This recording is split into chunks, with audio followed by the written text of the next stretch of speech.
Hey, I'm Ming, he's Tom, and we can solve cubes really fast So we've decided to take on some of the world's biggest problems. with solutions that you never saw coming because we are The Solve Guys. Oh, and we have an addition with us today, a guest who flew in all the way from the US of A just for today's episode, right? For nothing else. Absolutely. That's beautiful. Cubing legend and recently doctor, right? Dr. Keaton Ellis. Dr. is Ellis. in the house. Thank you. Thanks for coming on. How are you, Keaton? I'm doing well, but Dr. Ellis is my dad. Please Oh, call okay. me Keaton. Just call you Keaton. Yeah. Hey, can you tell us something fun that's been happening in your life recently? Yeah. I have been in Australia for the last 2 weeks, Mm-hmm. doing a lot of very fun things. And one of the things I was able to do today was compete in Australia for the third time. That is an absolutely fun thing. Yeah. And I'm very, very grateful to be able to be invited on this podcast. Yeah, it is a pleasure to have you. Yeah, we are going to solve a huge problem today, and that is the problem of food packaging. Yep. All right, food packaging. The fact that your food always comes packaged in something, and rightly so, for hygiene purposes, for avoiding spoilage, keeping freshness and stuff. But often you take the food out and then it just goes into the bin. Like whatever plastic styrofoam container that it came in goes into the bin. It's often single use and it is piling up. It is a significant problem, and we are going to hands down completely solve it, as we always do every episode. Yep. Today. As always, we are sponsored by Daily Puzzles. More about them later, but it's what I'm sporting. It's on my shirt today for those who are watching this podcast. If you're just listening to it, just listen to the sounds of the fabric.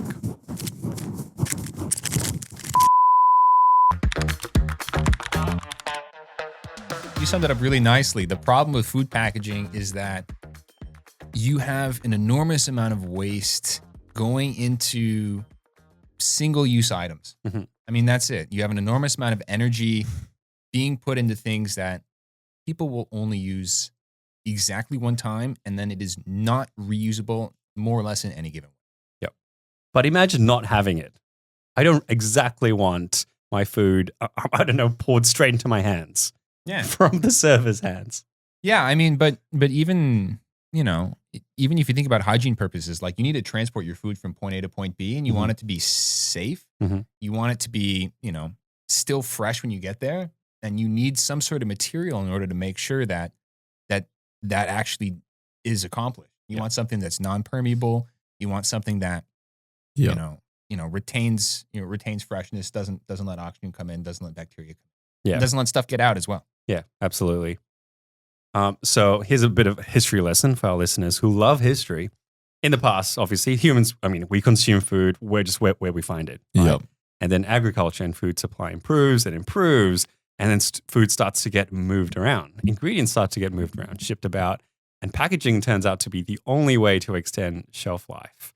In the 20th century, countries started shipping food. Produce now is being moved from one end of the world to another. So I found out, for example, you can now buy like Southeast Asian fruit in the US, African coffee you can find in Europe, Brazilian soybeans are being used a lot in China. It's just globalization. And it's something that's good, right? It's something we embrace. It's something that I think we all benefit from. Yeah, well, countries that are more suitable to grow a certain crop can provide that for other places that maybe don't have that space or Yeah, and you can get in demand fruit pretty much the entire year round. Yeah. If you want a fruit that only grows in spring, well, there's somewhere in the world that is growing it right now. That's right. And you can get it. And I love it. I'm here for it. I'm loving it. So get this. Of all the plastics that are produced today, you want to guess what the percentage is that's used exclusively for food and drink? Of all the plastic goes into like toys. It goes into, the frames of my glasses. But how much of global plastic supply do you think is used for food and drink packaging? What do you think? I would say about half. Yeah, maybe 40%, under half. Did you cheat, Tom? It is exactly 40%. Well, according to earth.org. Wow, So, okay. That's a lot though, yeah. It's a lot. And single-use packaging is the biggest culprit, right? Which is, almost all of food Mm. packaging. Yeah. That's a lot of plastic. It's a lot. Wow. It's crazy. And then apparently in detail-oriented societies such as Japan, which Tom visited quite recently. Yeah. Haven't mentioned that on the podcast yet. That's right. So in places like Japan, where quality presentation, customer Yeah. satisfaction are particularly valued, they're fortunately among the biggest culprits. And when it comes to like extra packaging or unnecessary packaging and waste generation. I mean, that's packaging for aesthetics. That's not packaging for necessity. Mm-hmm. Yeah. Yeah, that's right. So we're looking at stats like 1.9 million tons of packaging waste yearly. It's a lot. Wow. We're talking about plastics that take like 450 years to break down. And apparently one of the biggest threats posed is especially to marine life because of the nature of food packaging and like litter. So like where, coffee cups and lids sort of end up, a lot of it ends up in the ocean. So like literally millions of tons of plastic made up of trillions of like tiny pieces just swirling around in the oceans. How does that make you feel? Huh? You feel bad, Tom? Yeah. I'm looking at you, Tom. Yeah. I feel like I'm contributing to that. I mean, we all You are. are. Hey, like, You're part of the problem. You meant to be a solve guy. Yeah. We need to solve this as guys and people. You gonna say sorry, huh? For that coffee you had this morning? Yeah. Well, let's see what we can do to fix this problem, hey? Yep, we're gonna solve it. All right, solution number 1 comes from Tom. How do you propose we solve this problem? Yeah, so I wanted to bring in a little perspective from living in the middle of nowhere. No. Living a little more rurally Yeah, sure. with some space, like growing up, I always have like a veggie garden with, I guess, what would you call them? Bell peppers in the US? Yeah. You guys call them what? Capsicums. Capsicums. Yeah, capsicums. The name God intended. Just saying. Lettuces, snow peas, spinach, pumpkins, onion, like seasonally, whatever's around has been a great experience as a kid as well, getting to do that. And is one way that really anyone can reduce their plastic waste and also like save money really as well. Growing your own food. In a veggie garden would be my little solution. Now for some people, like it can be, if you're like me, you can have like a space that, you make there, or you can buy pots, or like your hardware store will have like, sort of pre-made bigger places, right? Like planters. Like a planter. Yeah. Or for people in smaller spaces or like apartments, like people are, hanging vertical gardens as well, out their window or on the side of their house in like smaller blocks. So it is a bit of an investment at the start, I guess, right? Of time, especially to get it up and going and watering it and regularly doing that. But no, I think, and it's like just the feeling of like knowing that you grew something from one tiny seed or a little sapling or something like that, right? Into cooking with it and making it. And I think it always tastes the best as well. Can I push back on that a little bit? I can't grow sushi. I can't grow like, my boba, my bubble tea. Yeah. So that is obviously the issue. That's why we've arrived at this destination, right? Where we have to import everything and buy everything from a supermarket. Yeah. So, okay. Say that Ming really wants his sushi. How might growing this hypothetical veggie garden in my backyard help? Is it cucumbers? Cucumbers, yeah. You want to grow some rice? I'm not this whole rice field. Yeah, we'll just like put a whole rice field right out there outside. You're gonna grow some seaweed in your garden. Yeah, grow some seaweed. It's a bit tricky that one. But yeah. Yeah. Well, obviously you can't have everything, and once we wouldn't have right with back in the good old days, but I think it's a nice way to reduce your waste, right? And grow the things you can and incorporate them with other. Yeah, that's right. So it's not like complete replacements, but it's reduction. Yeah. And every bit is going to count. Yeah. Now, I'm going to say that I'm not just making this up. I am as ungreen when it comes to thumbs as you can possibly be. My mom once gave me like a bonsai, a little, thing, and she was like, "You can't kill this. You actually can't." And I did. And it wasn't even because I tried. I actually tried to remember to like water it, and it only needed water like, I don't know, once a month or something. And I still killed the little guy. Poor little bonsai. Do you actually think that I could grow veggies in my garden? Yeah.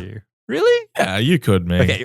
What would you recommend? Like, is there something that's really quite hard to get wrong? Something that's really easy. Yeah. I feel like spring onions or shallots as well is really easy. Like you literally just they just grow. Yeah, exactly. Or like even small tomatoes, like cherry tomato vines as well. Just like go everywhere. Pumpkins, like a lot of vines. Pumpkins. Like that you would find wild. Yeah. Right. Will just flourish depending on like the weather, I guess. Yeah. But And have you grown some of these? yeah. It kind of changes every year. Yeah, okay. And I mean, we don't have much going on right now in winter, but no, it's always fun to know that you've grown something as well and eat. It's a pretty cool feeling. Tommy, a man of the earth. Yeah, pretty much just farm boy life. Farm boy, yeah, that's right. Hashtag farm boy life. Hey Tom, do you own a Rubik's Cube?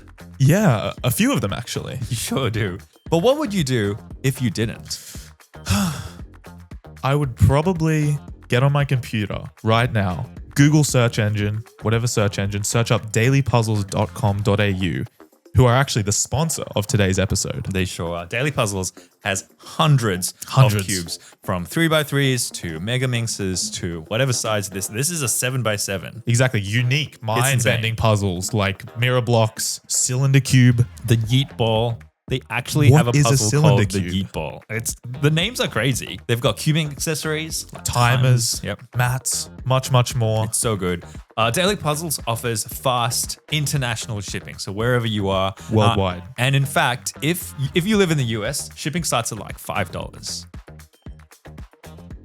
Dozens of puzzles discounted all the time on the Constantly. site. Friendly customer service. And if you wanted to get an extra 5% off these already insane prices, what do you think you would do? I would probably go to the checkout page, and in the part where it says discount code, I would enter Solve Guys. Solve Guys. Just Solve Guys. No space. Solve Guys. And there you go. Boom. An extra discount. It's crazy. Code Solve Guys, 5% off. It's legit. So once you finish solving the world's problem with us, head over to dailypuzzles.com.au so that you can become a Solve Guy as well. Yeah. Just one of us. Maybe we're all Solve Guys. Maybe the true Solve Guys were the friends we made along the way. Back to the podcast. Solution number 2 comes from our guest. Once again, flown in, imported all the way from the United States. Packaged. But I mean, packaged in this like metal tube that like flew through the sky. Yeah. And brought to us. Keaton, what is your solution to food packaging? So my solution to food packaging is to actually, instead of making it a bunch of times for each individual product, you make it really good once and then you continue to reuse it. So you still have plastic packaging. You still have to make an initial investment in it. But essentially you make a nicer box and you make it something that the consumer brings back and constantly reuses. So for takeaway, in particular, to go, as we would call it in the US, you essentially just have a more robust plastic container that when the consumer is done using it, they don't throw it away. They bring it back to an establishment. It gets cleaned, and then they reuse that packaging in future to-go boxes. Right. I think it's something that can be mass produced initially easily once. And then after that point, there are systems in place that you can have in order to make sure that it's sustainable and you more or less don't have a very big attrition rate. And so you have to make a bunch, but you never have to get rid of it. And that's sort of the problem. As long as it stays in the system, it's okay. And you're speaking from experience, right? Yeah. So actually at my University of Maryland, shout out, go Terps. Woo.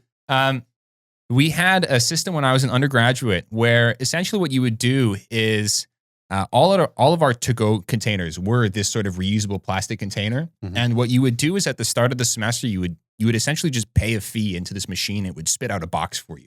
And then you could always get to-go boxes. And then when you were done with it, you would put it back into a machine and it would give you a new one. And at the end of the semester, you would just put in your last box and it would give you your money back. Wow. It worked really, really well in the sense that most people that I knew, they were called Aussie boxes. I don't know if I'm allowed to say that brand name. How do you spell that? OZZI. All right. Close. So not like Australian boxes. No. Aussie boxes. Yeah, okay. No, I'm not sponsored by them either. Okay, Like, you should there's know. just We are not. what was at my university. No, but it was very popular. Mm. People Yeah, used wow. it. They would have an Aussie box in their dorm room. Wow. And then every time they wanted to get takeout, they would just bring it back, get some takeout, and then leave it. Wow. So Tom, do you think this would work in Australia? Would people bring boxes back? Yeah, I mean, we have like already an influx of like people with reusable coffee cups. Yeah. Because like the coffee culture in Australia is like very strong. Like with like, I mean, some people will drink a long black, but everyone wants like cappuccinos and Flat whites, lattes and espressos. latte art, you know, like. So I know a lot of people personally as well that will bring like always have like a reusable coffee cup that they will give for their order. Yeah. Do you But guys? I haven't seen anyone use like a box for takeout. That's it's Yeah. just because it's not part of the interesting. culture. Yeah, right? no, it's nothing here. Well, let's so change far. it. Yeah, The right. Solve guys can change that. Yeah, and I think it's something that if you have some sort of standard that every business sort of follows, maybe that your Yeah. government would set up a standard sort of box size Mhm. and then a standard sort of, maybe a couple of box sizes for different types of containers, for different types of meals. And then set up a bunch of these types of machines around, so you can pay an initial investment, and then you can get your money back or get a clean box every single time you want to go out. Yeah. I like that. That's really Yeah, brilliant. that's really cool. Because I like to push things. How do you reckon we could apply that to like the supermarket? Because I mean, I feel really bad sometimes when I'm like picking my fruit and putting it into this, those like really thin plastic bags that you get to like, and then I go to the next one and I'm like, oh, I could just like chuck them straight to my trolley. I don't really want to throw them just straight up against the middle of the trolley, and so I'm going to put them in this plastic bag. And sometimes that bag then at the checkout goes into another plastic bag. No, I completely it's like, understand. Or like meat that I might buy, it's like mince on this styrofoam tray that is being wrapped by plastic. And my mum, who likes her hygiene, and because it's raw meat, might sometimes put that in another little plastic bag. And again, that goes into, and it's like, what is going on? Do you reckon there's any way that we can use this sort of like bring your own BYO container to the supermarket? I mean, absolutely. I mean, I'm thinking still about fruits and veggies that we were talking about with Tom. But you need to have a separate size from what you would have in a to-go box for a supermarket that you could more or less just bring with you to the store. Yeah. Exchange for a new one, put all your stuff in, then bring that home, and then just bring it back to the store next time and get it cleaned, or get a brand new one every single time you go out. Not a brand new one, but a clean one that's been reused many times. I think the fact that it gets cleaned, I like that. I like that I don't have to go home because I'm lazy. And I think that also helps with the sanitation part as well. Like one of the things that people are concerned about with food packaging, and one of the things that the food packaging industry actually cares about, is making sure that things are, have sufficient properties for cleanliness and food safety. And if it's cleaned, essentially as you see it, if you see it get cleaned right before you use it, like I think that'll help that and reinforce that as well. Yeah. I know we're called the Solve Guys, but I want to bring a problem to the table. Is that okay? Yeah. I'm going to anyway. I just have something I want to complain about. So these little, thin little plastic bags that you tear off on the roll, and then, I'm putting my apples in or my green beans, right? I've always thought these would be produced at like, they have to be very cheap to produce, right? But I am paying for them at the same like weight per, what is it? I don't know, like as what it is that I'm putting in it. So if, for example, I mean, and I know they don't weigh very much, but if I'm buying like apples that are just like, I don't know, $3 a kilo or something, then I'm essentially paying like buying this bag for $3 a kilo at that rate as well. If I'm buying like ginger, that's like $30 a kilo. Like You put it in the same bag. Yeah, it's the same bag. I'm now paying more for this bag. Are you sure that the machine at the supermarket doesn't already have like, like a tear built into it that will take off the weight of the bag? No, because it weighs this. And I know it's only like, it's negligible, but I've gone to the shops a lot. And I just feel like they are actually profiting off these guys whenever I buy more. I never thought about that. That's got to be fantastic. That's got to be an amazing return on the bags. Yeah. Because they buy the bags, right? They have to buy them. And they'll be then super cheap. Yeah, that's right. Also, I'm trying to think. $3 per kilogram of apples is like. Don't question the numbers. I just Okay. plucked that out of the air. Is that expensive? Is that cheap? I'm trying to translate it to US dollars per Yeah, pound. that's right, per pound. Yeah. I think it's still pretty cheap. Is that the unit Let of me know where measurement? you're getting. Isn't it like, I don't know, like gold per like bald eagle or something? That's There's an olive branch in there somewhere. yeah. It's becoming a bit of a tradition now that I'm the final solution, isn't it? Yeah. It's not really my choice. Okay, maybe it probably is. We know you think you're the best. We're just saving the best for last. Yeah, every time. And every time. This is the solution. I mean, you guys had some good thoughts, but the correct solution is, let me preface it with this. So this year at the London Marathon in April, instead of getting cups of water or like, electrolyte drinks, volunteers gave out these small squishy pods that contained like about one sip of a sports drink in an edible pouch. It was seaweed, right? Yeah, that's right. And if the runner chose to spit out that, seaweed film, that's cool. According to its creator, the startup company Notpla, I think that's how you pronounce it, not plastic or Notpla, it would disappear without a trace in like 4 to 6 weeks. It's pretty cool. So my solution is edible packaging. Ooh. Mic drop. Do I need to go any further? Now, if you're feeling weird about that, arguably, what is a sausage if not meat in an edible container? Right? We've figured out grapes, right? True. God's own like edible skin. Container skin. Most fruits, yes. That's right. So there's a bunch of companies now that have looked into like Notpla, like I mentioned before. Bakey's has created the world's first consumable cutlery line from rice flour, wheat, and sorghum. It's edible food packaging. It's brilliant. Cutlery? So it's typically like an edible film or coating. It's some sort of like biopolymer that can contain the food and protect from spoilage. And usually it's totally tasteless because we don't want it to conflict with the taste of the food. Yeah. But how incredible would that be? You have your meal and then you eat your fork and spoon at the end. Yes. I'm sorry. I'm still stuck on that. Like, yes. And you said it's tasteless? Yeah. Well, I mean, maybe they're making ones that are not as tasteless. Imagine if it was like chocolate or something. Wow. That's your dessert right there. Or the plate. It's like everything that you can see. This is like a Willy Wonka dream come true, right? Kind of brings me back to being in Japan, having Tell us more, Tom. Yeah, Tell us more. having a beautiful dish, soba negi, where you actually eat it with a spring onion. The noodle really? soup, yeah, wrap it around like a long spring Use onion. like chopsticks. But I mean, that was not tasteless. I wouldn't be eating that. Okay, It's very potent. But I mean, biodegradable, and then Yeah. you're like adding taste to your food as you eat it. It's kind of cool. I love it. That's pretty good, actually. I love it. Can you imagine ordering a cup of coffee, finishing a drink, realizing the cup is made entirely out of like biscuit? Oh, so good. So good.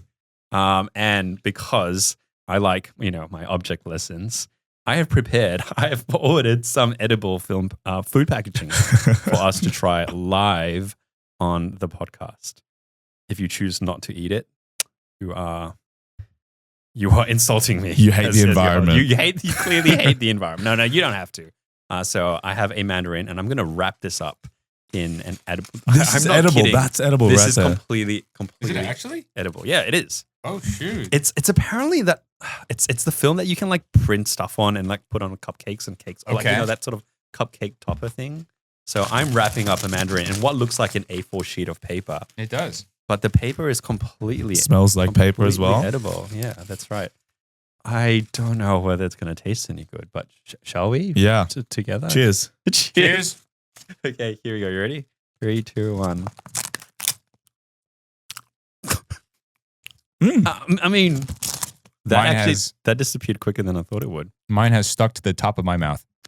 Really? I had no issue. That just went straight down. And I'm actually going back for seconds and thirds. What did I say? It is amazingly tasteless. It just tastes like, just plain. Yeah, ricey. Ricey, Yeah, like rice yeah. flour. Yeah. I have like 4 layers of it stuck to the top of my mouth. Poor Keaton. Look, us Australians, we have a different kind of mouth saliva, you know? Yeah, we're just built different. So. We are built Sorry, I'm eating right side up right now. Yeah, that's exactly right. You're down under. Gravity works backwards. Something like that. Yeah. It's literally like a rice cracker if it was a 1 mil, 2 mils thick, right? That's right. Yeah. Hey, are you not impressed? That's so interesting. But if it's edible for I don't know us, why I'm still eating it. I'll actually just continue eating. Yeah, okay. Do you have like some soy sauce or something I can it's dip just an with? example. Maybe some nice hoisin something. But wait, there's more. Oh my goodness. So we're talking about edible. Plastic straws, right? You just have that image very successfully of that, that poor sea turtle with straw stuck up its nose. And so from a company called, I can't see their company name, Finecraft Australia. They're probably not even. Anyway, I have ordered edible straws, guys. Edible straws that have been colored using natural plant-based coloring. And these straws are made entirely out of rice flour, tapioca starch, and natural. Will you stop eating while I'm reading? What is this? It's not meant to be dinner. It is actually dinner time. So welcome back to the munch guys. So we've both taken out the mandarins. Yeah, I realized we're sitting here, we're holding it with the mandarin inside. I was like, that's kind of unnecessary. The mandarin is the food. Yeah. Anyway, so edible straws. Quite good. So it says on the side that these straws are good for about direction of use because you need to be told how to use a straw. Grain straws used for drinking up to 60 minutes. Straws will start to crack and nature will take its course. I like that description, yeah. Nature will take its course. It will come back for its straw. I have a feeling that right out of the box, it may not be, they might be pretty hard. Maybe it's meant to be in like a liquid flavors? For a little bit. Out of the box. I don't think so. They're different colors. They're different colors, yeah. So do you want to get a color each? So there's one. This one, I don't know what color that is. This is brown, and this is brown. a purpley color. So immediately, this just looks first like impressions. A long macaroni, like a long pasta, right? I have a feeling that's what it's going to taste like too. I mean, it's a grain straw, right? Yeah. Do we still have that water? Do you want to try drinking water for this and see if it actually works? Sure. Using that 15-year-old. Only 8. Okay. From the Cold War. It actually came out before they invented straws. All right. So Keaton is very gingerly taking a sip using the edible straw from his water bottle.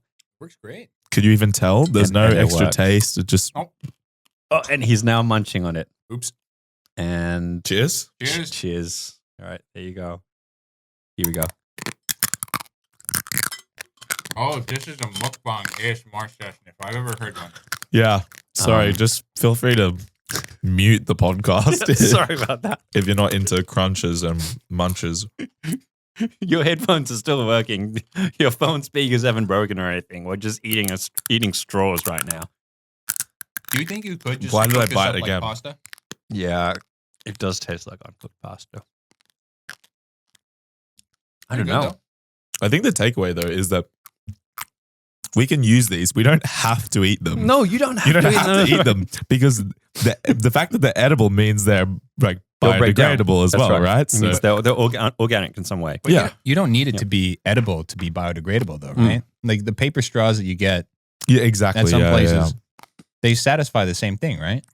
I just like the idea that they're edible. I just like, what if I use this when I order my boba tomorrow, my bubble tea? I pierce it with it and just stare some strangers straight, lock eyes, and just start eating the straw as I just stare them down.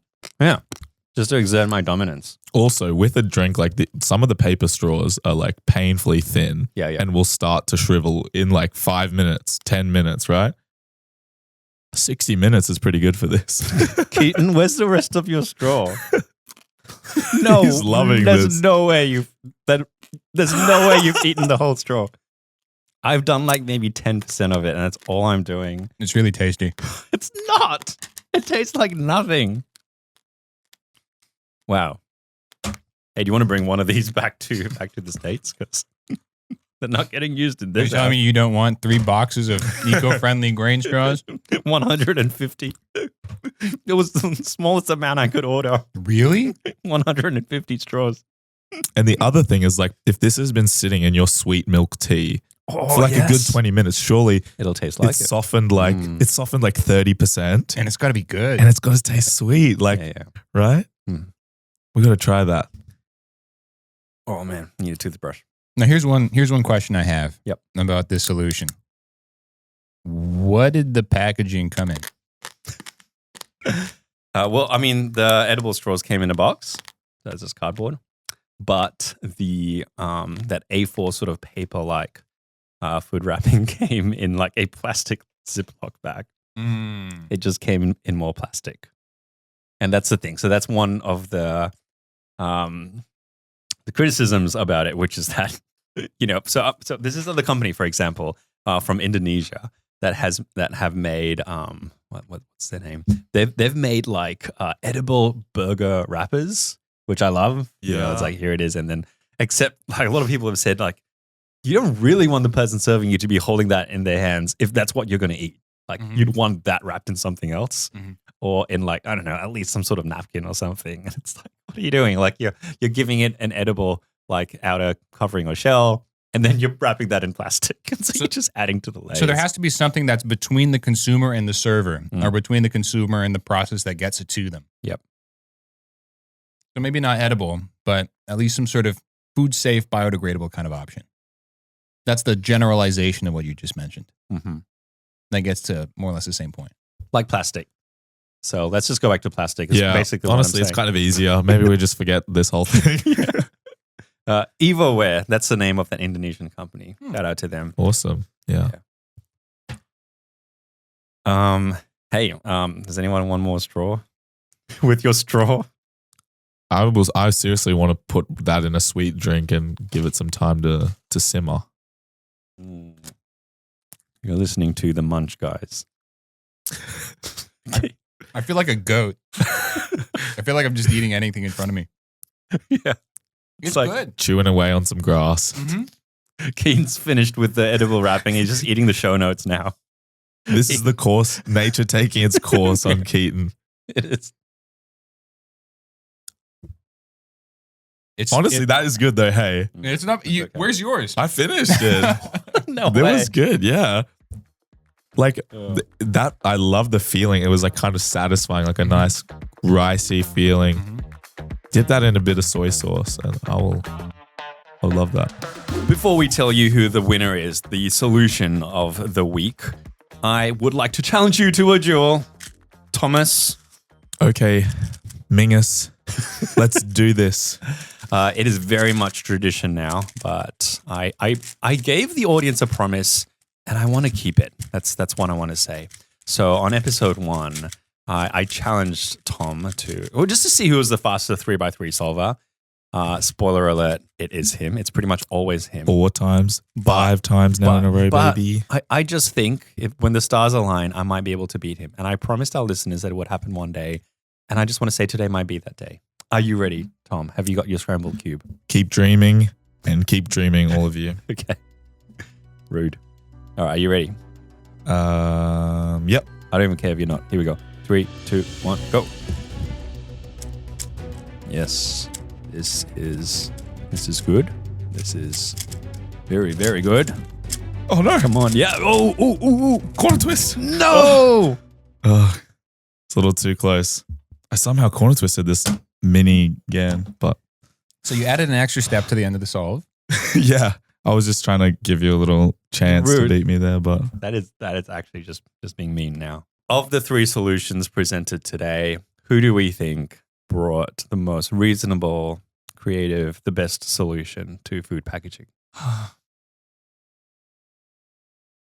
Can I say that this is the first joint win of the series? Is this too much? Do we have to pick one winner? What do you mean, like a 3-way tie? I think both of you. Well, how about yourself, Tom? No, I really think that the reusable containers and edible packaging together. Yep. Like if we combine that, and maybe, growing some of your own stuff as well, but. No, I'm happy for you to be second or third place.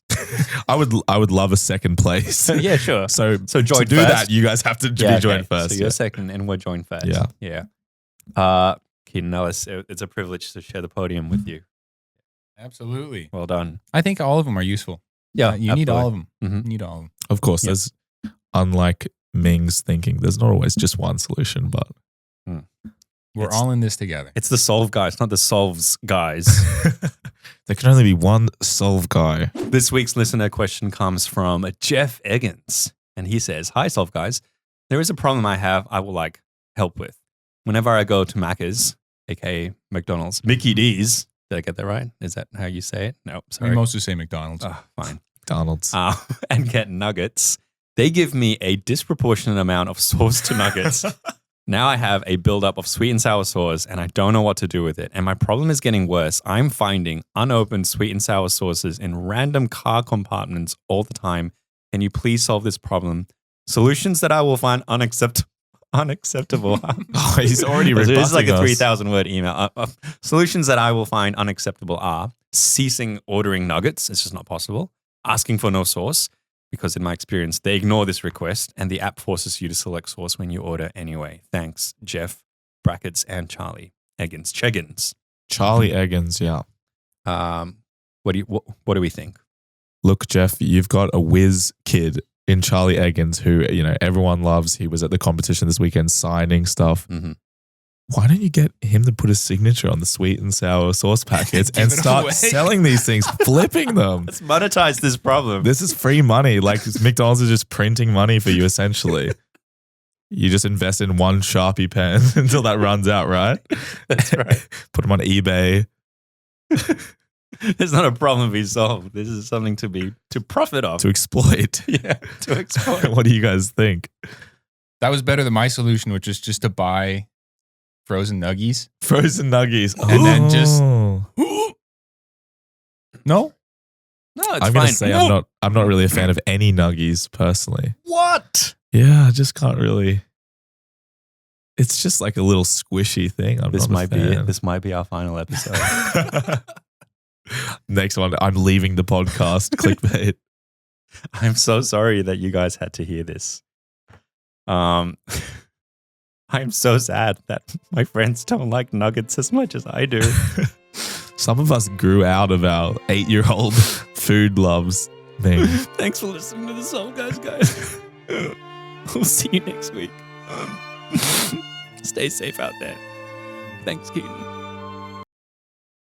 See you next time. And the Oscar goes to Ming Dao Ting. Keaton would say something, but he's still got like edible packaging in his I'm mouth. sorry, I'm still eating everything. It's delicious. He's like there with his popcorn, essentially like watching the show. He's starting on the table now. It's like, that's not edible, dude. It is wood. Not everything here is edible. I think we can safely say that when it comes to the problem of food packaging, problem solved. Problem solved.